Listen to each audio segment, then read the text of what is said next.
Olá, tudo bom, gente? Você está no Chez Patrícia, que em francês significa na casa da Patrícia. E hoje nós vamos conversar, bater um papo bem gostoso com a Mariana Gering. Ela é antropóloga e ela fez o mestrado dela aqui em Lyon, com biculturalidade franco-brasileira. Fica aí!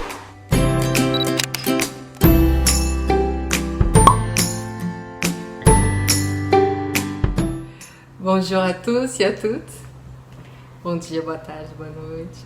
A todos que estão por aí, né? Aqui na França, no Brasil, por aí ao redor do mundo assistindo a gente. Mariana, explica para os meus assinantes, então, já vamos começar falando o que é o biculturalismo. O que eu estudei, então, na faculdade, quando a gente chama de biculturalidade, biculturalismo, então, eu estava buscando pessoas que cresceram com duas culturas, majoritariamente a cultura brasileira e a cultura francesa. Mas quais são as maiores preocupações, hein, de um pai bicultural? Aqui na França, então, o modo como eu conheci o assunto, como eu escolhi o objeto de estudo, foi justamente quando eu cheguei na França. Então, eu cheguei aqui na França, logo de cara eu trabalhei como babá de crianças biculturais, não falava direito francês também, então eu tinha que falar português com essas crianças. Uhum. E eu também fui morar numa república com uma pessoa que é franco-brasileira, né? Com um franco-brasileiro, então, que tinha mãe brasileira e pai francês. E em algum momento também uma filha de brasileiro com francês havia me pedido para dar aula de português para os filhos, porque ela tinha dificuldades de transmitir o português por não considerar o português como sua língua materna. Ela sentia muito mais o francês a sua língua materna do que o português. Uhum. Então ela tinha dificuldade de transmitir o português para os filhos e ela tinha essa vontade de transmitir. E eu acabei então dando aulas de português para os filhos dela. A preocupação, por exemplo, de chamar uma babá brasileira, do primeiro caso, então, era a preocupação então da brasileira em equilibrar as duas culturas. E também de como eles vivem aqui em Lyon, eles vivem aqui na França, eles tinham o pai francês e a mãe brasileira. Ela queria que a babá fosse brasileira para transmitir a parte brasileira cultural, quer dizer, não somente a língua, então ela queria que eu realmente continuasse falando português, que eu me sentisse à vontade de falar português, mas também o lado cultural. Então, as brincadeiras, as cantigas de roda, o sítio do Pica-Pau Amarelo, talvez? Eu cantava músicas da minha infância, a minha geração é a geração dos anos 90, então da TV Cultura, eu cantava músicas do Castelo Rá-Tim-Bum, do Rá-Tim-Bum, de programas da época dos anos 90, por exemplo. Teria alguma característica que você observou nessas crianças, assim, em comum nelas? Alguma coisa que elas desenvolveram mais do que uma criança que só tem uma cultura? Sim. Tem a relação interessante. Como eu morei 6 anos aqui na França, você também tem a sua trajetória, então os estrangeiros recentes, os que têm contato com o estrangeiro de maneira mais recente, o que a gente pode entender desses franco-brasileiros que eu entrevistei são que eles têm esse contato com o estrangeiro, com o diferente, desde pequenos, né? E o que é interessante é que eles trazem,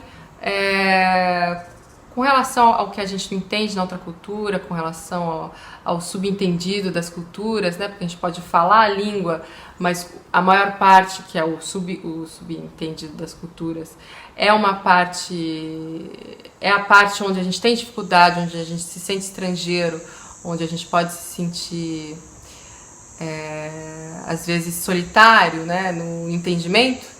Eles trazem, cada um traz uma solução diferente com relação a isso, uma solução criativa com relação a tudo isso, com toda a singularidade de cada caso, né? É como se eles tivessem uma ferramenta a mais, então, para lidar com as situações. Eles tiveram tempo a mais, né? Então, porque a gente tem, digamos assim, uma relação estrangeira mais nós somos recentes, assim, no e eles estrangeirismo. E eles já estão de berço, né? Mariane, como que essas crianças que cresceram, né, pra lá e pra cá, como é que elas poderiam tirar o melhor de cada cultura, hein? Elas conseguem chegar a tirar o melhor de cada cultura e formar uma identidade própria delas? O que algum deles já te confidenciou? Essa que foi a grande dificuldade da minha pesquisa, de colocar isso na ciência, em alguma coisa pragmática, né? A grande dificuldade da minha pesquisa foi justamente essa, se são duas culturas, se é uma mistura, que tipo de mistura, o que trouxe muito as questões também, as questões básicas da antropologia, das relações culturais. A gente se mistura, de que tipo de mistura que a gente faz, o que é realmente diferente. Aí eu gosto de contar o meu caso. Então, uma coisa que eu senti muito grande agora que eu voltei para o Brasil pela primeira vez, depois de 6 anos aqui, é duas coisas. Com relação à minha experiência no estrangeiro, com relação à minha experiência aqui na França. A gente tem dois caminhos interessantes. Uma parte é quando a gente começa a se tocar de que o que a gente achava que era normal é cultural. Isso é a parte que a gente realmente acha que é mais... Até você sair de lá, você acha que tudo aquilo é normal. Que tudo que a gente faz é normal e a gente descobre que é cultural, é a parte mais demorada pra gente entender, que na verdade é cultural, a gente começa a entrar nas diferenças. E tem o segundo lado, que é o que a gente acha que é cultural, que era uma coisa brasileira, e na verdade a gente encontra também numa cultura que parecia tão distante. Mundializada, com sentimento. Mas você sabe que uma vez eu encontrei uma francesa e ela achava que todo mundo comia queijo depois da janta ou do almoço. Ela não sabia que era um negócio daqui. Então é bem o que você está falando. Se você não sai, não vai para... Se você não tem com o que comparar, você acha que é aquilo no mundo inteiro, né? Sim, e essa é uma grande riqueza, é onde você vê o que é cultural, o que é normal, digamos assim, o que é normal, o que é universal e as diferenças. E quando você entra nas diferenças, é aí que tem as trocas, e é aí que tem o que traz a riqueza, o que traz possibilidades de fazer diferente, de pensar diferente, de se relacionar diferente. Porque essas crianças crescem com uma outra mente, né? Com uma mente muito mais aberta. E assim, o que eu desejo para as minhas filhas é que elas tenham que toda essa multiculturalidade delas, eu nem falo biculturalismo porque elas já moraram, mas a Isabelle nasceu num país, já morou em 3. Então, assim, que isso tudo sirva como trampolim para ela, né? Para ultrapassar essas barreiras, essas diferenças culturais, para, no final de tudo, construir pontes com o que verdadeiramente interessa. O que eu gosto de contar é o caso... Bom, então não sou eu, é o meu amigo com quem eu morei durante 3 anos, né? Na casa dele, o franco-brasileiro, quem me deu a vontade de trabalhar sobre o assunto. Ele me fala que quando ele sonha, às vezes ele sonha que ele está numa padaria no Brasil, e que ele vira a esquina e de repente tá na casa da mãe dele aqui em Lyon. Gente, que nó na cabeça. Então tem essa dentro deles, eles estão eternamente fazendo, transformando essas barreiras, né? E tem também o fato de que a grande pergunta polêmica com relação à globalização, ela é boa, ela é ruim, vai acabar com as diferenças a globalização.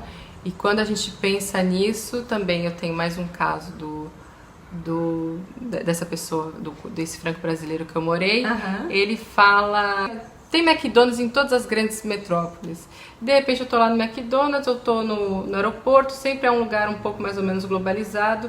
Isso me permite de ter passagens de uma cultura a outra, das diferenças culturais de uma cultura a outra. Então, são lugares onde a gente... Ele continua na zona de conforto dele. Você traz a globalização, o inglês, o fato de... Traz passagens possíveis entre as duas culturas, mas... uma coisa que eu acho interessante de dizer é que quando tem um restaurante francês, quando eles abrem um restaurante brasileiro aqui em Lyon, por exemplo, eles vão fazer a feijoada, mas vão adaptar a feijoada para o público francês. Assim como... E como que eles adaptam? Com menos salgado, isso que um eu ia pouco menos de tempero, mas também às vezes colocando um pouco mais também de outras coisas que a gente não colocaria. Tem minha mãe que já morou na Bélgica, ela me falou que uma vez ela fez uma feijoada lá e que eles chegaram e puseram açúcar. Acharam que precisava pôr açúcar, puseram açúcar. Bom, por exemplo, com o paladar agridoce dos franceses, então às vezes eles colocam outras coisas. E a mesma coisa no Brasil. Em São Paulo, quando abrem restaurantes franceses, eles adaptam também pro paladar brasileiro. Então temos croissants que são muito mais gordurosos, talvez, do que os croissants que a gente come aqui na França.